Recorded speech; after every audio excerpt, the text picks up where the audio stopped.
नमस्कार दोस्तों, NCB education hub YouTube channel में आप सभी मित्रों का हार्दिक अभिनंदन है।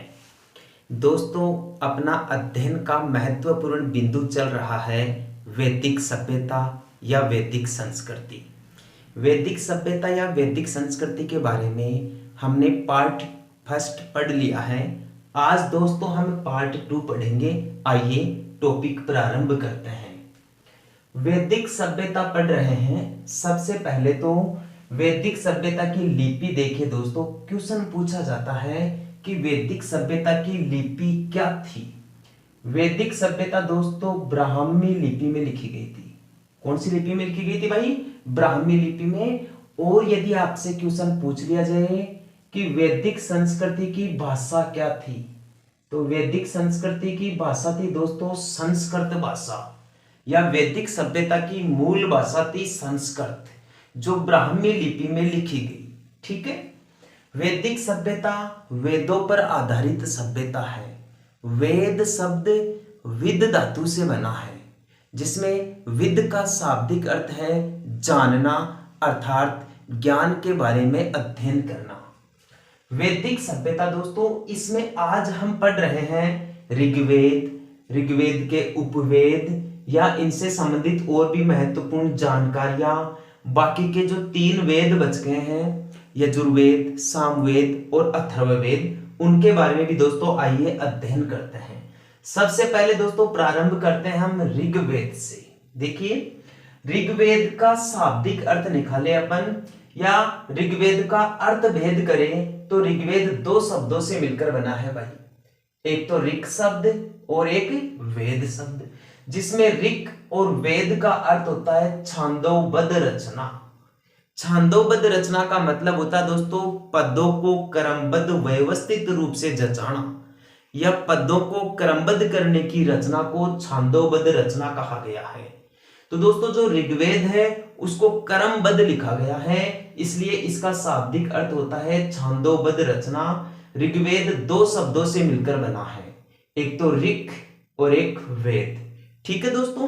अब आपको पता ही है कि ऋग्वेद दुनिया का सबसे प्राचीन वेद है।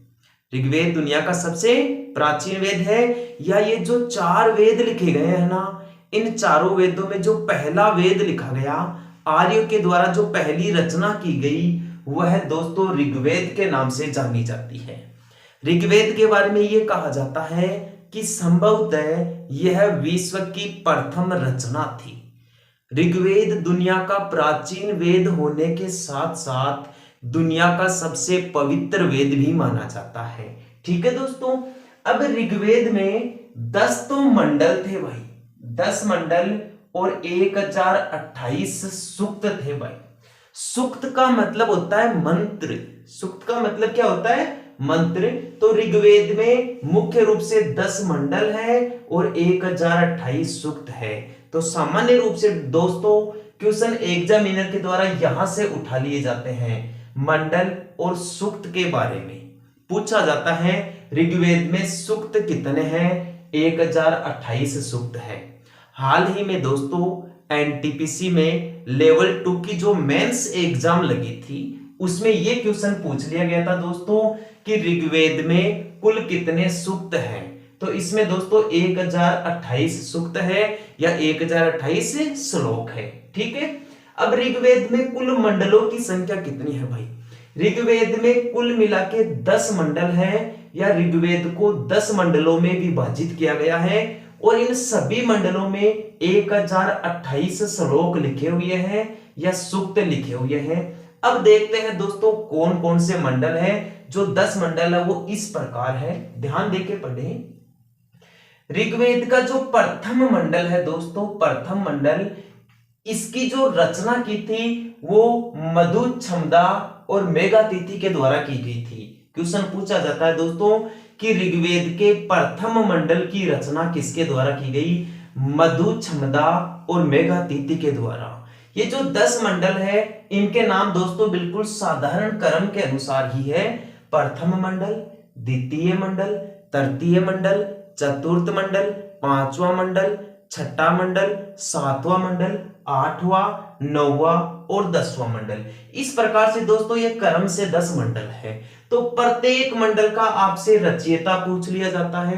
कई बार एग्जाम में दोस्तों बीच बीच में से उठाकर पूछ लिया जाता है कि 8वें मंडल के रचयिता कौन थे, तीसरे मंडल के रचयिता कौन थे। ठीक है, तो एक बार देख लीजिए दोस्तों आपके कौन से मंडल के रचयिता कौन थे।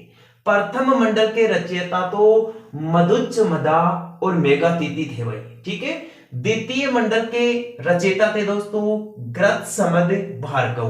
भार्गव के नाम से याद रख लेना और इसको मेघातिथि के नाम से याद रख लेना कि प्रथम मंडल की रचना मेघातिथि के द्वारा की गई थी, मधु मेघातिथि के द्वारा की गई थी। द्वितीय मंडल की रचना भार्गव के द्वारा की गई थी, इनका पूरा नाम है ग्रत्समद भार्गव।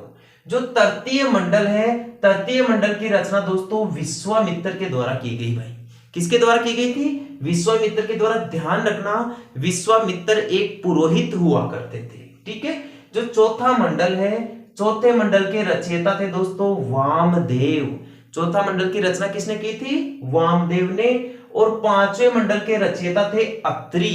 जो पांचवा मंडल है ऋग्वेद का, उसकी रचना किसके द्वारा की गई भाई? अत्रि नामक व्यक्ति के द्वारा की गई। और छठवें मंडल की रचना की गई दोस्तों भारद्वाज नामक व्यक्ति के द्वारा।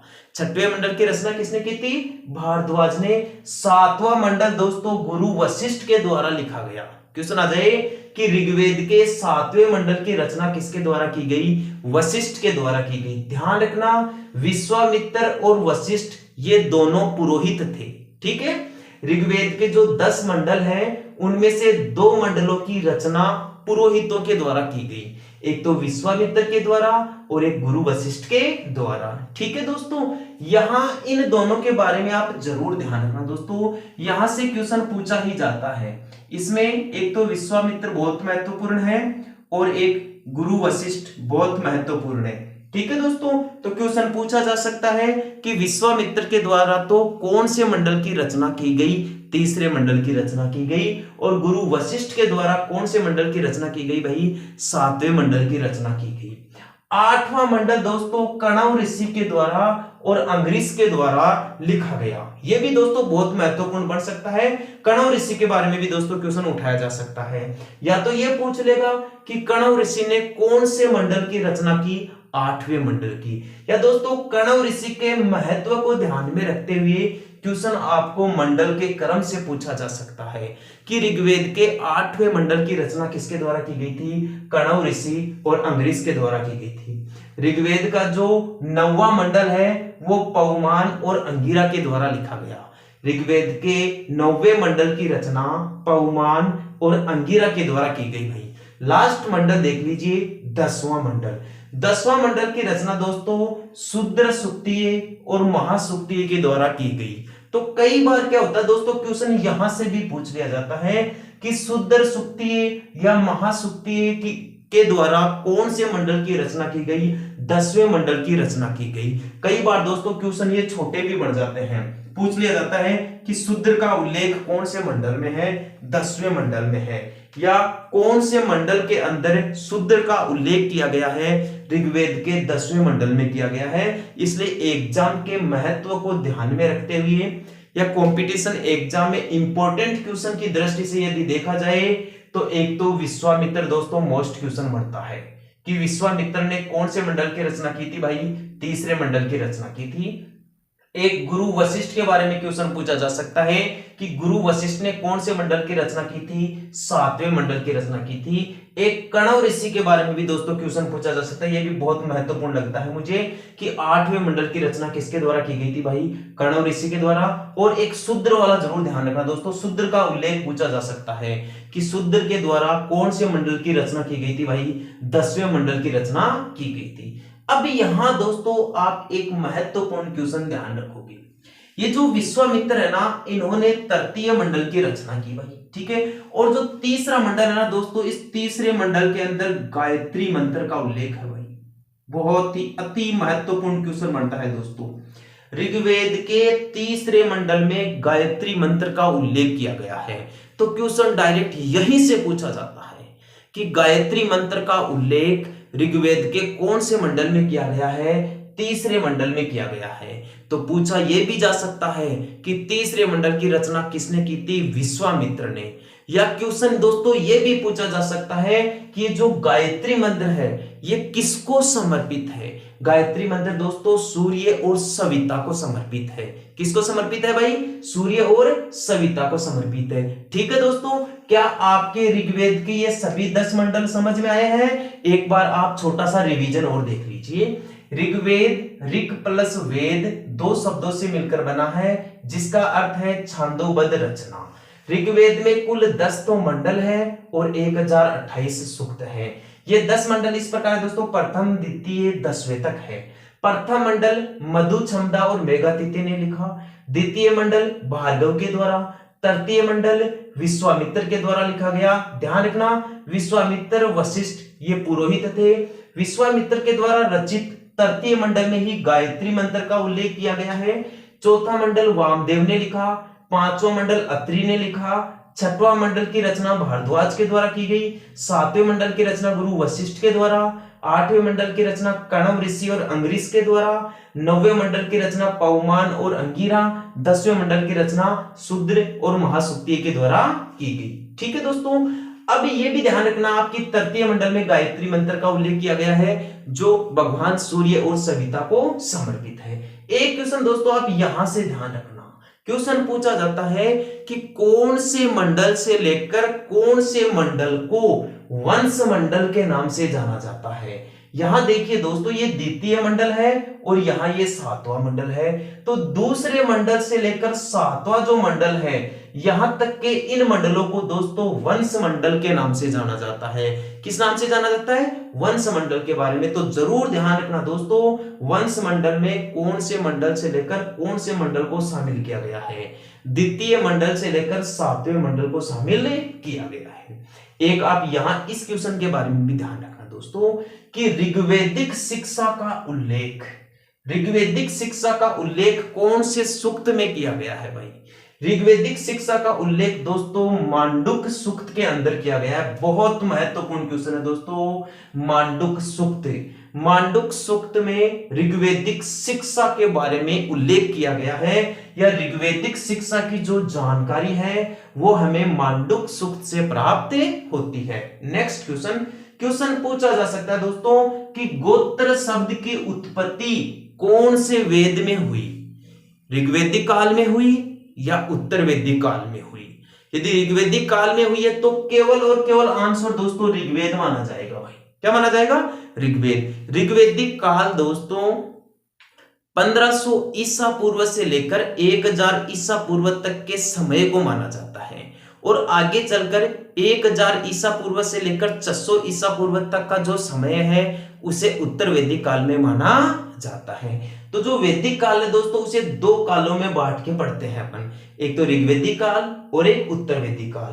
तो ये जो गोत्र शब्द है ना दोस्तों, गोत्र जाति प्रथा में होता है ना दोस्तों गोत्र, इस गोत्र शब्द का जन्म या गोत्र शब्द की उत्पत्ति ऋग्वेद में हो गई थी भाई। कब हो गई थी? ऋग्वेद में। अब आगे की जानकारी देखिए दोस्तों, अपन पढ़ रहे हैं वैदिक सभ्यता में ऋग्वेद के बारे में प्रमुख मंडल, सूक्त और भी यदि कोई महत्वपूर्ण जानकारी मिली है जैसे वंश मंडल महत्वपूर्ण क्वेश्चन बनता है, गायत्री मंत्र के बारे में मुख्य क्वेश्चन बनता है, इसका तीसरा, सातवां, आठवां और 10वां मंडल अत्यधिक महत्वपूर्ण है परीक्षा की दृष्टि से। एक विश्वामित्र, वशिष्ठ, कण्व ऋषि और शूद्र के बारे में क्वेश्चन पूछा जा सकता है। एक दोस्तों ऋग्वेदिक शिक्षा की जानकारी के बारे में पूछा जा सकता है कि ऋग्वेदिक शिक्षा की जानकारी कहां मिलती है, कौन से सूक्त में उल्लेखित है, मांडुक सूक्त में। एक पूछा जा सकता है दोस्तों गोत्र शब्द की उत्पत्ति कौन से वेद में हुई थी भाई? ऋग्वेद, यजुर्वेद, सामवेद और अथर्ववेद। तो दोस्तों ऋग्वेद में हुई थी। सामवेद को तो ध्यान रखना दोस्तों संगीत का वेद कहा जाता है और जो यजुर्वेद है एकमात्र ऐसा वेद दोस्तों जिसमें गद्य और पद्य दोनों की जानकारी मिलती है। तो क्वेश्चन पूछा जाता है दोस्तों कि उस वेद का नाम बताइए जिसमें गद्य और पद्य दोनों शैली के अंदर रचना की गई, उसका नाम भाई यजुर्वेद है। क्या नाम है? यजुर्वेद।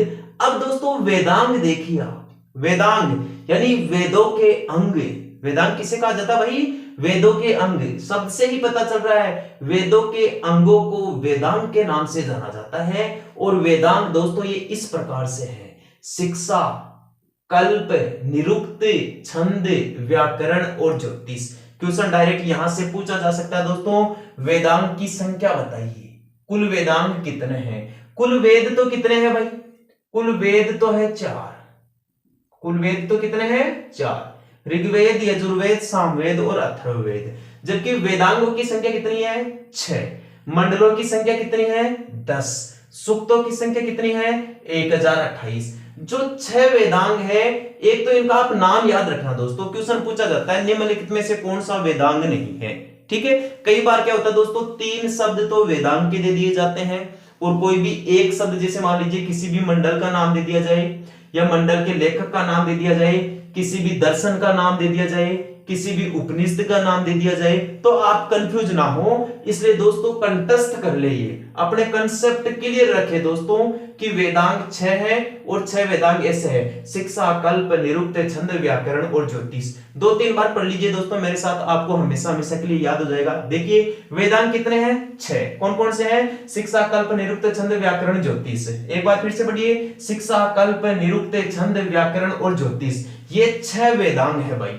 अब दोस्तों इनमें कई बार क्या होता है, इनका अर्थ भी पूछ लिया जाता है कि शिक्षा का संबंध किससे है, कल्प का संबंध किससे है, निरुक्त का संबंध किससे है, छंद का संबंध किससे है, व्याकरण का संबंध किससे है और ज्योतिष का संबंध किससे है। तो दोस्तों यदि अपन शिक्षा की बात करें, शिक्षा का अर्थ होता है दोस्तों शुद्ध उच्चारण। शिक्षा का अर्थ क्या होता है भाई, शुद्ध उच्चारण। क्वेश्चन पूछा जा सकता है कि वेदांग में जो शिक्षा नाम का वेदांग है या वेदों का जो अंग है शिक्षा, उसमें उसका अर्थ क्या होता है भाई, या शिक्षा में अपन मुख्य रूप से क्या चीज ध्यान में रखते हैं या क्या पढ़ते हैं उसके अंदर। तो दोस्तों शिक्षा वेदांग में हमें सीखने को मिलता है कि शुद्ध आचरण कैसे किया जाए या उच्चारण को सिद्ध कैसे किया जाए। शुद्ध उच्चारण, शब्दों का शुद्ध उच्चारण करना ही शिक्षा है। ठीक है, यदि दोस्तों आपसे कल्प के बारे में पूछ लेते कि कल्प का अर्थ क्या होता है, दोस्तों कल्प में पढ़ते हैं अपन विधि विधान। क्या पढ़ते हैं भाई, विधि विधान। विधि विधान का मतलब क्या होता है भाई, जो परंपराएं होती है, रीति रिवाज होते हैं, नियम कानून कायदे होते हैं, उन्हीं को दोस्तों विधि विधानों के नाम से जानते हैं। तो विधि विधानों के बारे में जानकारी कौन से वेदांग से मिलती है, कल्प से मिलती है। शुद्ध उच्चारण करने की जानकारी कौन से वेदांग से मिलती है भाई, शिक्षा नामक वेदांग से मिलती है। यदि आपसे पूछ लिया जाए कि निरुक्त का क्या अर्थ है, निरुक्त का अर्थ है दोस्तों शब्दों की उत्पत्ति, शब्दों की उत्पत्ति। क्वेश्चन आपको बताया जाता है दोस्तों कि शब्दों की उत्पत्ति कैसे होती है या शब्दों की उत्पत्ति कैसे हुई, ये सारी जानकारी अपने को कौन से वेदांग से मिलती है भाई, निरुक्त नामक वेदांग से मिलती है।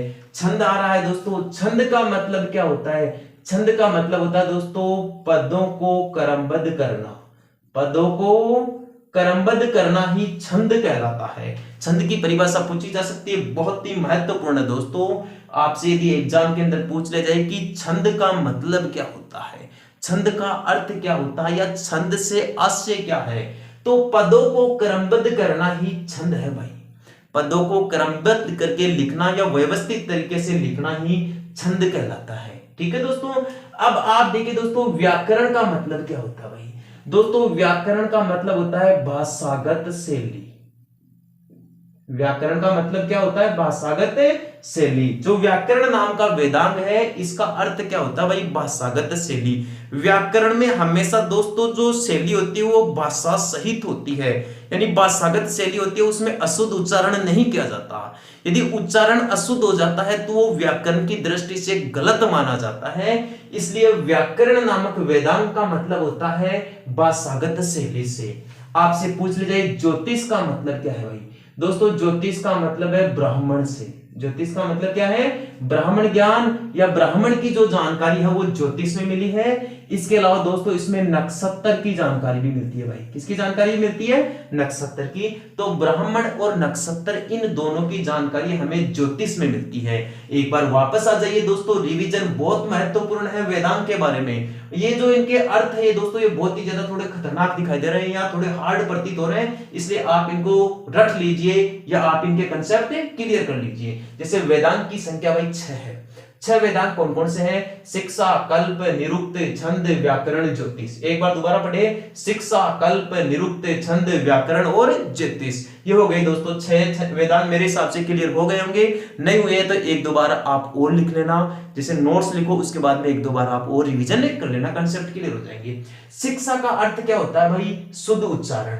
कल्प का अर्थ क्या होता है? विधि विधान। निरुक्त का अर्थ क्या होता है? शब्दों की उत्पत्ति। छंद का मतलब होता है पदों को क्रमबद्ध करना, और व्याकरण का मतलब होता है भाषागत शैली, और ज्योतिष का मतलब क्या होता है भाई? ब्राह्मण या नक्षत्र, ब्राह्मण और नक्षत्र। अगले बिंदु पे आइए दोस्तों, अब पढ़ेंगे अपन षड दर्शन, जो वैदिक संस्कृति है। इसमें दोस्तों सबसे पहले हमने मुख्य रूप से वेदों के बारे में पढ़ा है, वेदों की प्रारंभिक जानकारी पढ़ी है कल के वीडियो में। आज विशेष रूप से ऋग्वेद पढ़ा है। ऋग्वेद में ऋग्वेद का अर्थ, इसमें कितने मंडल हैं, कितने सूक्त हैं, मंडल किस प्रकार है, किसके द्वारा इनकी रचना की गई, और भी कोई महत्वपूर्ण क्वेश्चन बने तो वो पढ़ा है अपन ने। इसके अलावा अपने मुख्य टॉपिक बनाया दोस्तों वेदांग को, तो 6 वेदांग है, सारे के सारे अपन ने क्लियर कर लिए हैं। ऐसे ही दोस्तों अब पढ़ेंगे अपन षड दर्शन, वैदिक संस्कृति या वैदिक सभ्यता का अपने लिए अध्ययन का जो अगला बिंदु है वो षड दर्शन है। षड का मतलब होता है छह। छह दोस्तों दर्शन भी है। छह क्या है भाई? दर्शन भी है, मतलब ज्ञान के स्रोत है, ज्ञान के भंडार है भाई। ठीक है, जो नैतिक जीवन से जुड़े होते हैं, आध्यात्मिक जीवन से जुड़े होते हैं, सामाजिक जीवन से जुड़े होते हैं, आर्थिक जीवन से जुड़े होते हैं, तो इन सभी के बारे में ज्ञान प्राप्त करने के लिए 6 महत्वपूर्ण विद्वानों के द्वारा 6 दर्शनों की भी रचना की गई है भाई। तो क्वेश्चन पूछा जा सकता है कि षड दर्शन कौन कौन से हैं। तो सबसे पहले तो आप दर्शनों को देखिए। एक तो सांख्य दर्शन है, सांख्य दर्शन है एक तो दोस्तों, एक योग दर्शन, एक न्याय दर्शन, एक का नाम है वैशेषिक दर्शन, एक पूर्व मीमांसा दर्शन और एक उत्तर मीमांसा दर्शन। तो दर्शन कितने हैं भाई? 6 है, इसीलिए तो इन्हें षड दर्शन कहा जाता है। 6 दर्शनों के समूह को षड दर्शन कहा गया है। क्वेश्चन दोस्तों यहां से अलग अलग पूछा जाता है कि सांख्य दर्शन के जन्मदाता कौन थे भाई, या सांख्य दर्शन के निर्माता कौन थे, या सांख्य दर्शन के रचनाकार कौन थे, या सांख्य दर्शन किसके द्वारा लिखा गया। सांख्य दर्शन दोस्तों कपिल मुनि के द्वारा लिखा गया भाई। किसके द्वारा? कपिल मुनि के द्वारा। दोस्तों कपिल मुनि के बारे में राजस्थान में भी क्वेश्चन पूछ लिया जाता है कि कपिल मुनि का जो मुख्य रूप से आश्रम है वो कोलायत बीकानेर में है। वो कहां पर है भाई? कोलायत बीकानेर में है। तो कपिल मुनि बहुत महत्वपूर्ण क्वेश्चन है। जो बीकानेर की कोलायत झील है दोस्तों पूरे राजस्थान में दीपदान के लिए प्रसिद्ध है भाई। कौन किसके लिए प्रसिद्ध है? दीपदान के लिए प्रसिद्ध है। कोलायत बीकानेर वाली झील के बाद में राजस्थान में पुष्कर झील भी दीपदान के लिए जानी जाती है। तो सांख्य दर्शन के जन्मदाता कपिल मुनि थे। कपिल मुनि की तपोभूमि कोलायत बीकानेर में है। योग दर्शन के जन्मदाता पतंजलि को माना जाता है भाई। जो योग क्रिया होती है, ऐसा बताया जाता है दोस्तों कि मानसिक रूप से व्यक्ति को स्वस्थ रहने के लिए और शारीरिक रूप से स्वस्थ रहने के लिए जीवन में योग का होना बहुत जरूरी है। तो जो योगिक क्रियाएं हैं उनके बारे में दोस्तों पतंजलि के द्वारा लिखा गया है। तो योग दर्शन किसने लिखा? महर्षि पतंजलि ने। क्वेश्चन आपसे पूछ ले जाए कि न्याय दर्शन किसने लिखा? न्याय दर्शन गौतम के द्वारा लिखा गया, महर्षि गौतम के द्वारा। न्याय दर्शन में मतलब दोस्तों इसमें संविधान की बात की जाती है, नियमों की बात की जाती है कि किस प्रकार लोक कल्याणकारी राज्य की स्थापना की जाए और किस प्रकार से दंड का प्रावधान किया जाए और कैसे न्याय व्यवस्था स्थापित की जाए, कानून व्यवस्था स्थापित की जाए। तो पूछ ले जाए दोस्तों न्याय दर्शन किसके द्वारा लिखा गया? महर्षि गौतम के द्वारा। वैशेषिक दर्शन दोस्तों उल्क कणाद के द्वारा लिखा गया। पूर्व मीमांसा जैमिनी के द्वारा और उत्तर मीमांसा बादरायण के द्वारा लिखा गया। दोबारा देख लीजिए दोस्तों कौन सा दर्शन किसके द्वारा लिखा गया। सांख्य दर्शन के जन्मदाता कपिल मुनि, योग दर्शन के जन्मदाता पतंजलि, न्याय दर्शन के जन्मदाता गौतम, वैशेषिक दर्शन के जन्मदाता कणाद, पूर्व मीमांसा जैमिनी, उत्तर मीमांसा बादरायण। अब एक बार दोस्तों इधर से देख लीजिए ताकि कंसेप्ट क्लियर हो जाए। बताओ कपिल मुनि ने कौन सा दर्शन लिखा भाई? सांख्य दर्शन। पतंजलि ने कौन सा दर्शन लिखा? योग दर्शन। महर्षि गौतम ने कौन सा दर्शन लिखा? न्याय दर्शन। और कणाद के द्वारा कौन सा लिखा गया? वैशेषिक दर्शन। महर्षि जैमिनी के द्वारा पूर्व मीमांसा और बादरायण के द्वारा कौन सा दर्शन लिखा गया भाई? उत्तर मीमांसा दर्शन लिखा गया। ठीक है दोस्तों, तो इस प्रकार से है ये षड दर्शन। षड दर्शन का अध्ययन करने के बाद में दोस्तों हम उपनिषद पढ़ेंगे। लेकिन उपनिषद का अध्ययन प्रारंभ करने से पहले यहाँ एक छोटी सी जानकारी है, लेकिन बहुत ही महत्वपूर्ण जानकारी है, इसलिए दोस्तों आप पहले इसे देख लें। क्वेश्चन पूछा जाता है कि चतुर्विंशति सहस्त्री संहिता और जय संहिता किसे कहते हैं।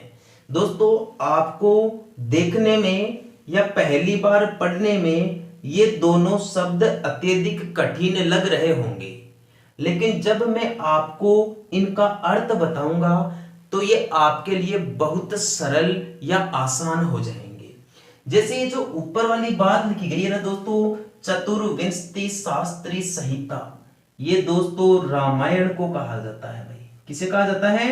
रामायण को। क्वेश्चन आ जाए कि रामायण को ऋग्वेद में किस नाम से जाना जाता था? चतुर्विंशति सहस्त्री संहिता। यह क्वेश्चन दोस्तों ये पूछा जा सकता है कि रामायण का प्राचीन नाम बताइए। चतुर्विंशति सहस्त्री संहिता, यानी कि दोस्तों ये जो रामायण है ना, इस रामायण में 24,000 श्लोक थे। भाई यह रामायण में कुल श्लोकों की संख्या कितनी है? 24,000। और इस 24,000 श्लोकों को ही संस्कृत में चतुर्विंशति सहस्त्री संहिता के नाम से जाना जाता है। अब आ गई दोस्तों बात समझ में, तो यहां आपके 2 क्वेश्चन क्लियर हो चुके हैं। रामायण का प्राचीन नाम चतुर्विंशति सहस्त्री संहिता। इसे चतुर्विंशति सहस्त्री संहिता क्यों कहते हैं? क्योंकि रामायण में 24,000 श्लोक होने के कारण इसे चतुर्विंशति सहस्त्री संहिता के नाम से जाना जाता है। एक तो ये बात। दूसरी बात, रामायण में श्लोकों की कुल संख्या कितनी है? रामायण में श्लोकों की कुल संख्या है दोस्तों 24,000 श्लोक। एक क्वेश्चन आपसे यह भी पूछा जा सकता है कि रामायण के रचनाकार कौन थे? रामायण किसके द्वारा लिखी गई? दोस्तों रामायण महर्षि वाल्मीकि के द्वारा लिखी गई। भाई महर्षि वाल्मीकि के द्वारा लिखी गई। बहुत ही गजब का क्वेश्चन है दोस्तों। रामायण के रचयिता कौन थे? महर्षि वाल्मीकि। ध्यान रखना, महर्षि वाल्मीकि को भारत का आदि कवि कहते हैं। अच्छा सवाल बनता है दोस्तों, ये क्वेश्चन पूछा जाए कि भारत का आदि कवि किसे कहते हैं? आदि का मतलब होता है प्राचीन, या भारत का प्राचीन कवि या आदि कवि किसे कहेंगे? तो महर्षि वाल्मीकि को कहेंगे। महर्षि वाल्मीकि ने संस्कृत भाषा में 24,000 श्लोकों का एक ग्रंथ लिखा जिसे रामायण नाम दिया गया, और इस रामायण का प्राचीन नाम चतुर्विंशति सहस्त्री संहिता है। क्या दोस्तों आपके यहां तक कंसेप्ट क्लियर है? ठीक है, आगे देखिए। जय संहिता, दोस्तों महाभारत को जय संहिता नाम दिया गया है। भाई महाभारत का प्राचीन नाम क्या है? जय संहिता। ये जो महाभारत है ना दोस्तों, महाभारत, इसे प्राचीन समय में जय संहिता के नाम से जाना जाता है। ये वही महाभारत है दोस्तों, कौरवों वाली पांडवों वाली महाभारत है। ये जो महाभारत का युद्ध दोस्तों हरियाणा में हुआ था। भाई कुरुक्षेत्र हरियाणा में। क्वेश्चन पूछा जा सकता है कि महाभारत का युद्ध हुआ कहां पर था? वर्तमान समय में भारत के हरियाणा राज्य में एक जगह है, उसका नाम है भाई कुरुक्षेत्र। क्या नाम है? कुरुक्षेत्र। वहीं हुआ था दोस्तों महाभारत का युद्ध। दोस्तों जितने भी जो इंपॉर्टेंट युद्ध हुए हैं ना, वो हरियाणा में हुए हैं। जैसे महाभारत का युद्ध कुरुक्षेत्र हरियाणा में हुआ। तराइन की पहली लड़ाई और तराइन की द्वितीय लड़ाई पृथ्वीराज चौहान और मोहम्मद गोरी के बीच में ये जो युद्ध हुआ था दोस्तों, तराइन का युद्ध, ये भी हरियाणा में हुआ।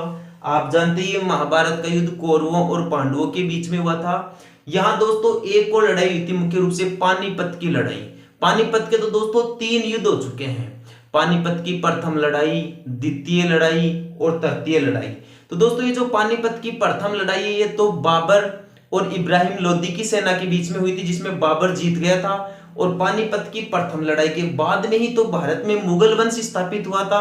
तो इस प्रकार से दोस्तों ध्यान रखना आप, पानीपत का युद्ध भी हरियाणा में हुआ, तराइन का युद्ध भी हरियाणा में हुआ, और महाभारत का युद्ध भी कहां पर हुआ भाई? हरियाणा में हुआ।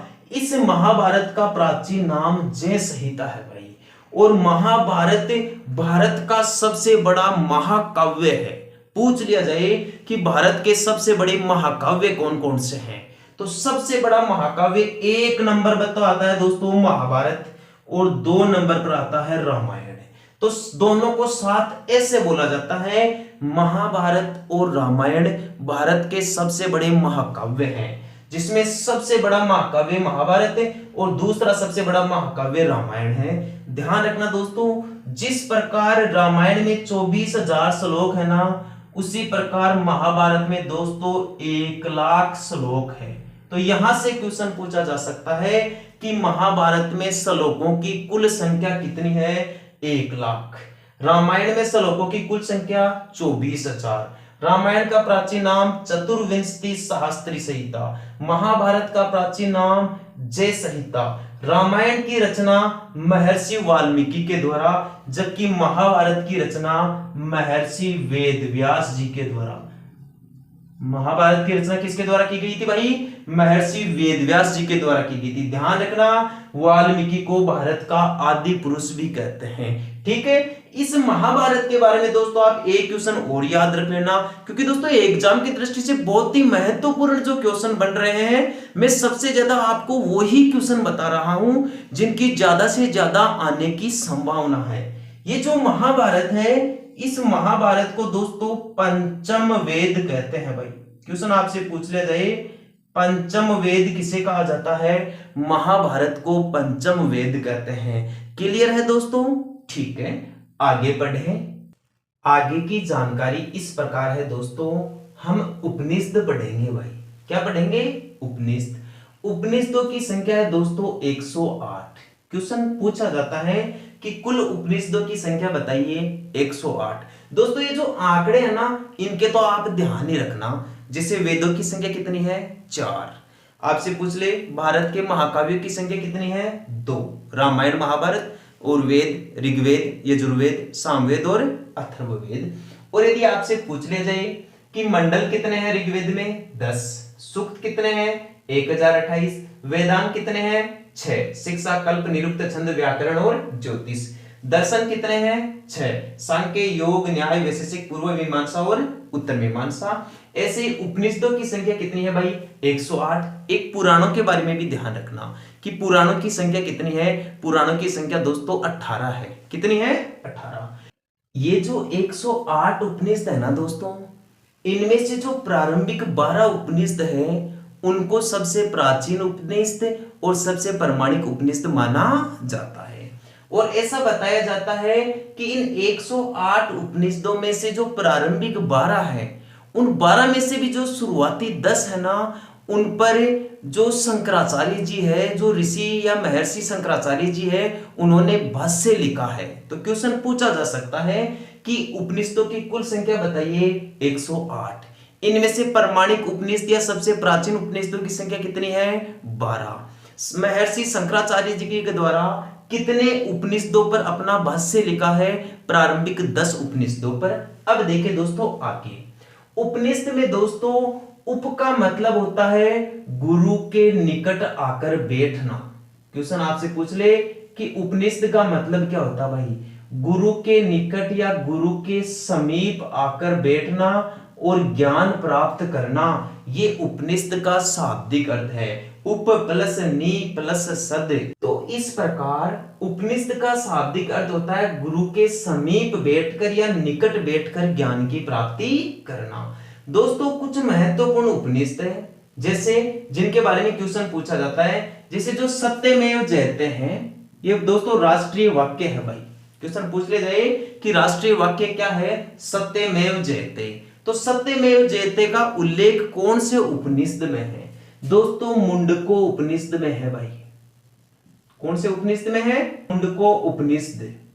बहुत ही दोस्तों गजब का सवाल है ये। बहुत सारी प्रतियोगी परीक्षाओं में ये क्वेश्चन पूछा जाता है कि सत्यमेव जयते कहां से लिया गया है, या ऋग्वैदिक सभ्यता के कौन से उपनिषद से लिया गया है?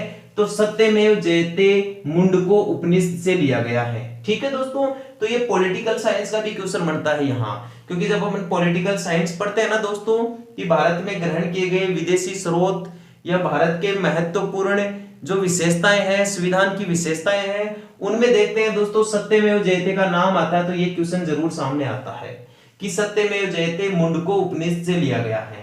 उपनिषदों में एक क्वेश्चन दोस्तों आश्रम व्यवस्था से भी पूछा जाता है कि जो 4 आश्रम है, आश्रमों की संख्या कितनी होती है भाई?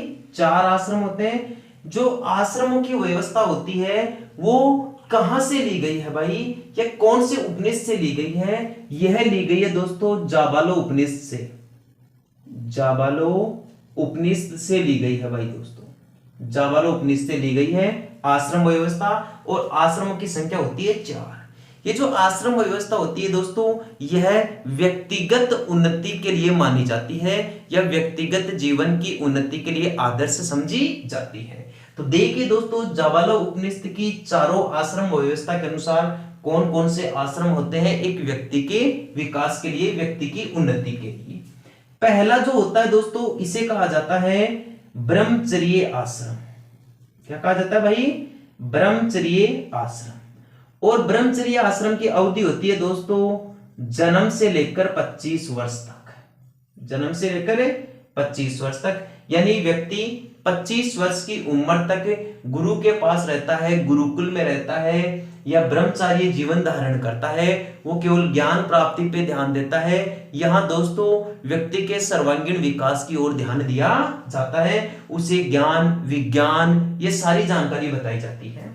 ब्रह्मचर्य आश्रम के बाद में दोस्तों व्यक्ति गृहस्थ जीवन लेता है, इसलिए दूसरा आश्रम है दोस्तों गृहस्थ आश्रम या गृहस्थी आश्रम। गृहस्थ आश्रम दोस्तों व्यक्ति 25 वर्ष से लेकर 50 वर्ष तक का समय दिया गया है इसमें, कि व्यक्ति घर बसा सकता है, विवाह कर सकता है, बच्चे पैदा कर सकता है, अपना जीवन या सांसारिक मोह में जुड़ सकता है। तो ये आश्रम कौन सा है भाई? दूसरा आश्रम है गृहस्थ आश्रम। तो पूछा जाता है दोस्तों ब्रह्मचर्य की अवधि कब से कब तक है? जन्म से लेकर 25 वर्ष तक, या 1 वर्ष से लेकर 25 वर्ष तक। जो गृहस्थ आश्रम है उसकी अवधि दोस्तों 25 वर्ष से लेकर 50 वर्ष तक मानी जाती है। इसके बाद में मानी जाती है दोस्तों वानप्रस्थ आश्रम। इसके बाद में क्या मानी जाती है भाई? वानप्रस्थ आश्रम, यानी व्यक्ति दोस्तों सांसारिक मोह से उसका भंग हो जाता है भाई। व्यक्ति का सांसारिक मोह जब भंग हो जाता है तो वह जंगलों की तरफ निकल जाता है। तो दोस्तों अपना समय बिल्कुल बाहर अलौकिक या अकेला बिता सकता है। तो वानप्रस्थ आश्रम का जो समय होता है वह दोस्तों 50 वर्ष से लेकर 75 वर्ष तक माना जाता था भाई। कब से कब तक माना जाता था? 50 वर्ष से लेकर 75 वर्ष तक। पहले दोस्तों व्यक्ति की उम्र 100 वर्ष मानी जाती थी। तो ये जो आश्रम व्यवस्था है वो व्यक्ति की उम्र 100 वर्ष मानकर निर्धारित की गई है या वर्गीकृत की गई है। चौथा जो आश्रम होता है वह होता है दोस्तों संन्यास आश्रम या सन्यासी जीवन। कौन सा होता है भाई? संन्यास आश्रम। और 75 वर्ष के बाद 100 वर्ष तक का जो समय होता है उसे दोस्तों संन्यास आश्रम के नाम से जाना जाता है।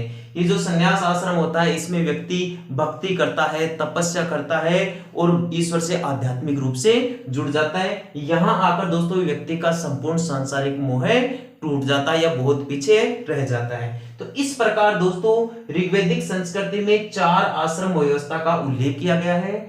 आश्रम व्यवस्था का उल्लेख जाबालो उपनिषद में किया गया है, या जाबालो उपनिषद से आश्रम व्यवस्था की जानकारी मिलती है। आश्रम व्यवस्था व्यक्तिगत उन्नति के सोपान माने जाते हैं। आपसे पूछ लिया जाए यदि व्यक्तिगत उन्नति के सोपान आश्रम व्यवस्था है तो सामाजिक उन्नति का सोपान क्या है भाई? सामाजिक उन्नति का सोपान दोस्तों वर्ण व्यवस्था होती है। कौन सी होती है? वर्ण व्यवस्था। जैसे क्षत्रिय, शूद्र, वैश्य, पढ़िए ना दोस्तों, ये वर्ण व्यवस्था 4 वर्ण होते हैं। और इन वर्णों का जो उल्लेख है दोस्तों ऋग्वेद के 10वें मंडल में है भाई। कौन से मंडल में है? 10वें मंडल में। क्वेश्चन पूछा जा सकता है कि चारों वर्णों की जानकारी का उल्लेख ऋग्वेद के कौन से मंडल में है? 10वें मंडल में है भाई। क्वेश्चन पूछ ले जाए कि सोम की जानकारी कौन से मंडल से मिलती है? सोम की जानकारी दोस्तों 9वें मंडल से मिलती है। ठीक है, तो ये मंडलों के बारे में मैंने पहले ही आपको महत्वपूर्ण जानकारियां बता दी थी। ये 2 और इंपॉर्टेंट जानकारी आप ऐड कर लेना। एक तो सोम की जानकारी कौन से मंडल में है? 9वें मंडल में है भाई। और एक दोस्तों आप ये बताना कि जो वर्ण व्यवस्था या जो वर्ण विभाजन किया गया है इसकी जानकारी कौन से मंडल में है? 10वें मंडल में है। आ जाइए दोस्तों, तो वर्ण व्यवस्था को तो सामाजिक उन्नति का सोपान माना जाता है, जबकि व्यक्तिगत उन्नति का जो सोपान है वो आश्रम व्यवस्था को माना जाता है। आश्रम व्यवस्था के 4 भाग है। ब्रह्मचर्य जन्म से लेकर 25 वर्ष तक, गृहस्थ 25 वर्ष से लेकर 50 वर्ष तक, वानप्रस्थ 50 से लेकर 75 वर्ष तक और संन्यास आश्रम 75 वर्ष से लेकर 100 वर्ष तक। अब दोस्तों लास्ट महत्वपूर्ण चैप्टर देख लीजिए आप। आपसे पूछा जा सकता है दोस्तों, सिंधु घाटी सभ्यता की राजनीतिक स्थिति बताइए भाई। सिंधु घाटी सभ्यता को दोस्तों 5 राजनीतिक इकाइयों में बांटा गया था भाई। कितनी राजनीतिक इकाइयों में? 5 राजनीतिक इकाइयों में। और ये 5 राजनीतिक इकाइयां दोस्तों इस प्रकार से थी। जैसे जो राजनीतिक इकाइयों में दोस्तों जो सबसे प्राथमिक इकाई थी वह ग्रह होती थी भाई। वह क्या होती थी? ग्रह, या इसे दोस्तों आप परिवार भी कह सकते हैं। इसे क्या कह सकते हैं? परिवार। इसके बाद में होती थी दोस्तों ग्रह या परिवार के बाद में होती थी ग्राम। इसके बाद क्या होती थी भाई? ग्राम, यानी ग्रह और परिवार को मिलाकर ग्राम बनाया जाता था। अनेक ग्रामों को मिलाकर दोस्तों विश्व बना दिया जाता था भाई। क्या बना दिया जाता था? विश्व। और अनेक विश्वों को मिलाकर दोस्तों जन बना दिया जाता था। क्या बना दिया जाता था भाई? जन। और अनेक जन या जनपदों को मिलाकर दोस्तों राष्ट्र बना दिया जाता था। ऋग्वेद में दोस्तों केवल जन की जानकारी मिलती है। उत्तर वैदिक काल में इस जन को जनपदों में डिवाइड कर दिया जाता है। ठीक है दोस्तों, तो इस प्रकार से ये 5 राजनीतिक इकाइयां बताई गई है वैदिक संस्कृति के अंदर। यहां दोस्तों ये 5 इकाइयां तो ठीक है कि ग्रह या परिवार होती है, ग्राम होता है, विश्व होता है, जन होता है और राष्ट्र होता है। ग्रह या परिवारों को मिलाकर ग्राम बनता है, गांवों को मिलाकर विश्व, अनेक विश्वों को मिलाकर जन और जनों को मिलाकर या जनपदों को मिलाकर क्या बन जाता है भाई? राष्ट्र बन जाता है। ठीक है, जो ग्रह या परिवार का जो मुखिया होता है, राजनीतिक अधिकारी होता है, वो कौन होता है? ये सबसे महत्वपूर्ण है दोस्तों। कुलुप कहा जाता था उसे। क्या कहा जाता था भाई? कुलुप या ग्रहपति। वैदिक संस्कृति में परिवार के मुखिया को क्या कहा जाता था? कुलुप। ये सबसे इंपॉर्टेंट क्वेश्चन, आप इसके बारे में जरूर ध्यान रखना दोस्तों। क्वेश्चन पूछा जा सकता है कि वैदिक संस्कृति में घर, ग्रह या परिवार के मुखिया को किस नाम से जाना जाता था? या तो कुलुप कहा जाता था या ग्रहपति कहा जाता था। ग्राम के मुखिया को ग्रामीण कहा जाता था, विश्व के मुखिया को विश्वपति, जन या जनपद के मुखिया को प्रमुख अधिकारी और राष्ट्र के मुखिया को राजन या राजा के नाम से जाना जाता था। तो आई बात समझ में। इस प्रकार दोस्तों वैदिक संस्कृति की यह राजनीतिक स्थिति थी। आपसे क्वेश्चन पूछ लिया जाए दोस्तों कि वैदिक संस्कृति की प्रमुख लिपि क्या थी भाई? ब्राह्मी। वैदिक संस्कृति की प्रमुख भाषा क्या थी? संस्कृत। पूछ ले जाए वैदिक सभ्यता का प्रमुख ग्रंथ क्या था भाई? वैदिक सभ्यता का प्रमुख ग्रंथ था दोस्तों वेद। वैदिक सभ्यता का प्रमुख ग्रंथ क्या था? वेद। पूछ ले जाए वैदिक सभ्यता की प्रमुख नदी क्या थी? प्रमुख नदी थी भाई सिंधु। प्रमुख नदी क्या थी? सिंधु। पूछ ले जाए कि वैदिक संस्कृति की सबसे पवित्र नदी कौन सी थी भाई? सबसे पवित्र नदी थी दोस्तों सरस्वती। कौन सी थी भाई? सरस्वती। पूछ लिया जाए कि वैदिक सभ्यता का सबसे प्रमुख पशु क्या था भाई? वैदिक संस्कृति का सबसे जो प्रमुख पशु था वह था दोस्तों गाय। वह क्या था? गाय। वैदिक संस्कृति की प्रमुख धातु क्या थी भाई? उत्तर वैदिक काल की प्रमुख धातु लोहा थी। क्या थी भाई? लोहा। वैदिक संस्कृति का प्रमुख समाज कैसा था भाई? पितृ सत्तात्मक था। कैसा था भाई? पितृ सत्तात्मक, जिसमें जो ऋग्वैदिक काल था वह संयुक्त परिवार प्रथा का था और जो उत्तर वैदिक काल था वह एकल परिवार प्रथा का था। यहां आप ध्यान रखना दोस्तों। लेकिन आपसे क्वेश्चन पूछ ले जाए कि ऋग्वैदिक सभ्यता का प्रमुख पशु तो गाय है, लेकिन जो सबसे प्रिय पशु है वह क्या था भाई? वह घोड़ा था। वह क्या था? घोड़ा। इस प्रकार दोस्तों मैंने आपको वैदिक संस्कृति के बारे में जानकारी दी है। दोस्तों आप वैदिक संस्कृति के इस वीडियो यानी पार्ट 2 को भी हमेशा हमेशा के लिए स्थायी रूप से याद करना चाहते हैं तो आप दोस्तों स्पेशल रिवीजन जरूर देखें। आ जाइए दोस्तों मेरे साथ बोर्ड पर आ जाइए। केवल 2 मिनट लगेंगे, आपके पूरी रिवीजन करवा दूंगा मैं। जिसे वैदिक सभ्यता पढ़ रहे हैं, वैदिक सभ्यता दोस्तों वेदों पर आधारित सभ्यता है। या वैदिक सभ्यता या वैदिक संस्कृति की जानकारी का प्रमुख ग्रंथ वेद माना जाता है। वेद शब्द विद धातु से बना है, यानी संस्कृत की विद धातु से बना है, जिसका अर्थ होता है जानना। और इन वेदों की रचना आर्यों के द्वारा की गई थी भाई। ठीक है, और आर्यों का मूल स्थान मैक्स मुलर के अनुसार या सर्वमान्य मत दोस्तों मध्य एशिया माना जाता है। वैदिक सभ्यता की प्रमुख लिपि ब्राह्मी मानी जाती है, प्रमुख भाषा संस्कृत मानी जाती है। आइए दोस्तों वैदिक सभ्यता में सबसे पहले ऋग्वेद के बारे में जानकारी हासिल करते हैं। ऋग्वेद ऋक प्लस वेद दो शब्दों से मिलकर बना है, जिसका अर्थ होता है छांदोबद्ध रचना या क्रमबद्ध रचना या व्यवस्थित रचना। ऋग्वेद में दोस्तों 10 तो मंडल है और 1028 सूक्त है। ऋग्वेद दुनिया की पहली रचना मानी जाती है। यह सबसे प्राचीन वेद है, यह सबसे पवित्र वेद है। ऋग्वेद की रचना आर्यों के द्वारा की गई या आर्यों की पहली रचना ऋग्वेद मानी जाती है। ऋग्वेद में जो 10 मंडल है उनकी जानकारी इस प्रकार है। प्रथम मंडल से लेकर 10 मंडल तक है। प्रथम की रचना मधु छजमदा या मेघातिथि के द्वारा की गई। दूसरे मंडल की रचना ग्रत्समद भार्गव, तीसरे की विश्वामित्र, चौथे की वामदेव, पांचवें की अत्रि, छठवें की भारद्वाज, सातवें की वशिष्ठ, आठवें की कणव ऋषि और अंग्रीस, नौवें मंडल की रचना पहुमान या अंगिस, 10वें मंडल की रचना शूद्र सुक्ति या महासुक्ति। ध्यान रखना विश्वामित्र, वशिष्ठ और कणव ऋषि, इसके बारे में आप जरूर ध्यान रखना, यहां से क्वेश्चन जरूर पूछे जाते हैं। विश्वामित्र और वशिष्ठ ये दो पुरोहित थे जिन्होंने दोस्तों मंडलों की रचना की। वशिष्ठ ने तो 7वें मंडल की और विश्वामित्र ने तीसरे मंडल की। ये जो तीसरा मंडल है इसमें गायत्री मंत्र का उल्लेख किया गया है और गायत्री मंत्र भगवान सूर्य और सावित्री को समर्पित है। क्वेश्चन पूछ ले जाए कि वंश मंडल कौन से मंडल से कौन से मंडल तक माना जाता है। द्वितीय मंडल से लेकर 7वें मंडल को मिलाकर वंश मंडल कहा जाता है भाई, ठीक है। और सोम का उल्लेख 9वें मंडल में है, शूद्र की जानकारी 10वें मंडल में है और जो 4 प्रकार के वर्ण हैं उन वर्णों की जानकारी भी दोस्तों इस 10वें मंडल में है। पूछ ले जाए ऋग्वेदिक शिक्षा का उल्लेख किसमें किया गया है, मांडुक सूक्त में किया गया है। सबसे पहले गोत्र की जानकारी कहां मिली भाई, ऋग्वेद से मिलती है, ठीक है। ऋग्वेद का या वैदिक सभ्यता का प्रमुख ग्रंथ तो वेद माना जाता है। वैदिक सभ्यता की या संस्कृति की प्रमुख नदी सिंधु है, जबकि पवित्र नदी सरस्वती है। इस संस्कृति का प्रमुख पशु तो है गाय और इनका सबसे प्रिय पशु है भाई अश्व या घोड़ा, ठीक है। और वैदिक संस्कृति की प्रमुख धातु लोहा थी, इसलिए इसे लोहे युगीन संस्कृति या लोहे युगीन सभ्यता कहते हैं। हालांकि ऋग्वेद में लोहे की जानकारी के कोई प्रमाण नहीं मिलते, जबकि उत्तर वैदिक काल में लोहे की जानकारी के प्रमाण मिलते हैं। ऋग्वेदिक जो समाज था वो पितृसत्तात्मक था। कैसा था भाई, पितृसत्तात्मक था। वैदिक सभ्यता में दोस्तों 6 वेदांग है, वो इस प्रकार है।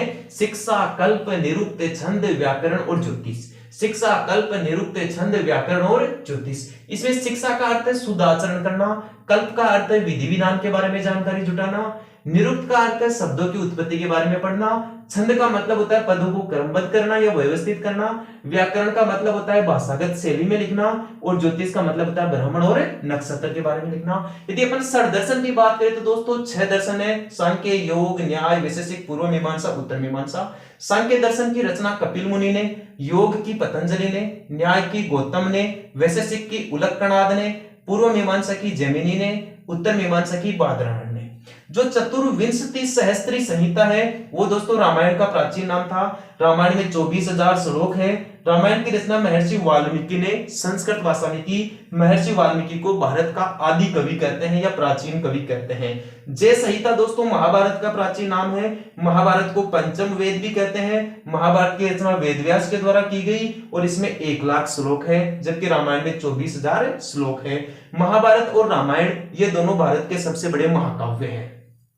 उपनिषदों की संख्या 108 है, लेकिन इनमें से जो प्रमाणिक उपनिषद या जो सबसे प्राचीन उपनिषद है उनकी संख्या 12 है। 12 में से भी 10 के ऊपर तो शंकराचार्य जी ने भाष्य लिखा है। उपनिषदों का अर्थ होता है दोस्तों गुरु के समीप बैठकर ज्ञान की प्राप्ति करना। एक दोस्तों सत्यमेव जयते के बारे में क्वेश्चन पूछा जाता है उपनिषद से कि सत्यमेव जयते कौन से उपनिषद से लिया गया है, मुंडको उपनिषद से लिया गया है। यह भारत का राष्ट्रीय वाक्य है। आश्रम व्यवस्था का उल्लेख कौन से उपनिषद में है, जाबाल उपनिषद में है। आश्रम 4 होते हैं, ब्रह्मचर्य आश्रम, गृहस्थ आश्रम, वानप्रस्थ आश्रम और संन्यास आश्रम। ब्रह्मचर्य आश्रम जन्म से लेकर 25 वर्ष तक है, गृहस्थ आश्रम 25 वर्ष से 50 वर्ष तक, वानप्रस्थ आश्रम 50 वर्ष से 75 वर्ष तक और संन्यास आश्रम 75 वर्ष से लेकर 100 वर्ष तक माना जाता है।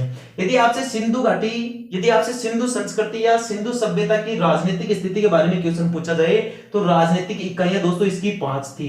एक तो ग्रह या परिवार, एक ग्राम, एक विश्व, एक जन और एक राष्ट्र। ग्रह या परिवार के मुखिया को कुलुप कहा जाता था, गांव के मुखिया को ग्रामीण, विश्व के मुखिया को विश्वपति, जन के मुखिया को राजन और राष्ट्र के मुखिया को राजा या सम्राट या शासक कहा जाता था। तो इस प्रकार दोस्तों ये थी अपनी वैदिक संस्कृति या वैदिक सभ्यता। दोस्तों मैंने मेरी तरफ से आपको बहुत अच्छा पढ़ाने का प्रयास किया है, या ज्यादा से ज्यादा जो मौलिक जानकारी है, जो कंसेप्ट पर आधारित जानकारी है वो देने की कोशिश की है। यदि दोस्तों आपको मेरे द्वारा पढ़ाई गई जानकारी अच्छी लगी है तो अपने YouTube चैनल को लाइक, शेयर और सब्सक्राइब जरूर करें। कल फिर मिलेंगे अपने इसी YouTube चैनल पर यानी एनसीबी एजुकेशन हब पर। तब के लिए दोस्तों धन्यवाद।